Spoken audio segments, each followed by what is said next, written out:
नमस्कार मित्रांनो, आज आपण बनवणार आहोत वडापाव, तोही दुकानातील स्टाईलप्रमाणे. तर त्यासाठी बघा, आता आपण इथं हे साहित्य काढून घेतलेलं आहे. बटाटे उकडून घेतलेले आहेत, बेसन पीठ घेतलेलं आहे आणि इकडं कोथिंबीर, कढीपत्ता, अद्रक घेतलेला आहे. या सर्व साहित्याचा वापर करून आपण घरगुती पद्धतीने छान असे वडापाव बनवणार आहोत. तर व्हिडिओ शेवटपर्यंत पहा. व्हिडिओ आवडला तर लाईक, शेअर आणि कमेंट करायला विसरू नका. तर आता हे सर्व साहित्य एका साईडला ठेवून आपण बेसन पीठ कालवून घेणार आहोत. तर बेसन पीठ कालवण्यासाठी त्यामध्ये हळद, मीठ, ओवा, थोडासा सोडा आणि चवीप्रमाणे मीठ टाकून घेतलेलं आहे. आणि आता हे बेसन आपण कालवून घेणार आहोत. तर बघा, आता इथं आपण बेसन पहिल्यांदा कालवून घेतलेलं आहे, जे आपल्याला वडापाव सोडण्यासाठी लागणार आहे. तर बघा, इथं आता बेसन पीठ कालवून घेत आहे. बेसन पीठ कालवून झाल्यानंतरनं ते छान असं एकजीव करून घ्यायचं आहे आणि अशा पद्धतीने ते दिसलं पाहिजे.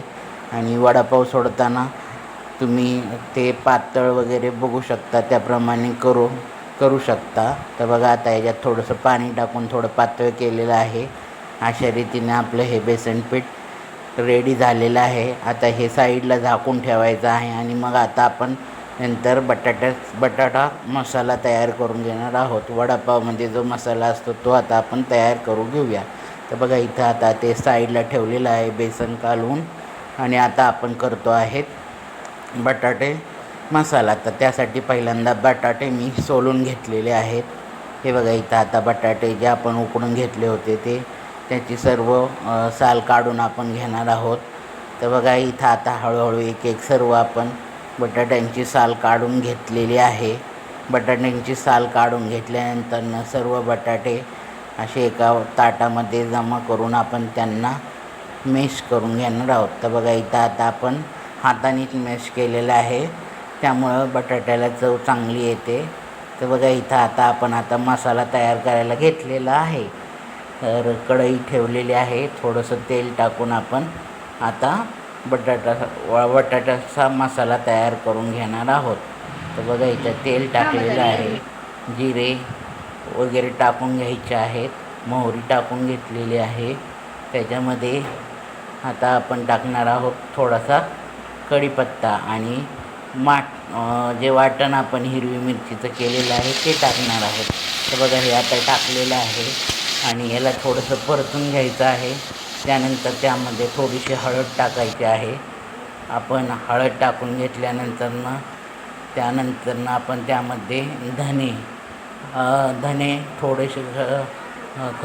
थोडे धने घेऊन त्यामध्ये वाटून टाकायचे आहेत. तर आता हे बघा, इथं आपण धने टाकलेले आहेत. याला चांगलं भाजून घ्यायचं आहे. आणि यानंतरनं त्यामध्ये आपल्याला टाकायचे आहे बटाटा, जो आपण मॅश करून ठेवला होता. तर बघा, इथं आता आपण बटाटा टाकलेला आहे आणि याला सगळं एकजीव करून घेऊया. इथं बघा, आपण सर्व एकजीव करत आहोत. आणि आता आपलं एकजीव झाल्यानंतरनं यापासून आपल्याला बनवायचे आहे बटाटे वडे. तर बघा, आता हे छानपैकी एकजीव करून घेतल्यानंतरनं आता या मसाल्याचं आपल्याला ज्या आकाराचे वडे बनवायचे आहेत त्या आकाराचं असं छोटे छोटे वडे तयार करून घ्यायचे आहेत.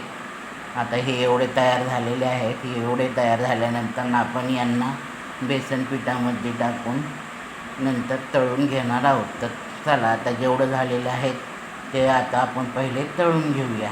तर मित्रांनो, हे एवढे वडे आता आपण बेसन पिठात टाकून तळून घेणार आहे. तर बघा, आता तेल गरम व्हायला टाकलेलं आहे. तेल गरम झालं की आपण यामध्ये बेसन पिठामध्ये हे वडे सोडणार आहोत. तर बघा, आता एक वडा आपण सोडायला सुरुवात करणार आहे. तर हा आहे पहिला वडा जो आपण सोडत आहे. तर बघा, असं छानपैकी त्याला डीपमध्ये बेसनमध्ये बुडवून घ्यायचं आहे आणि नंतर गरम तेलात सोडून द्यायचं आहे.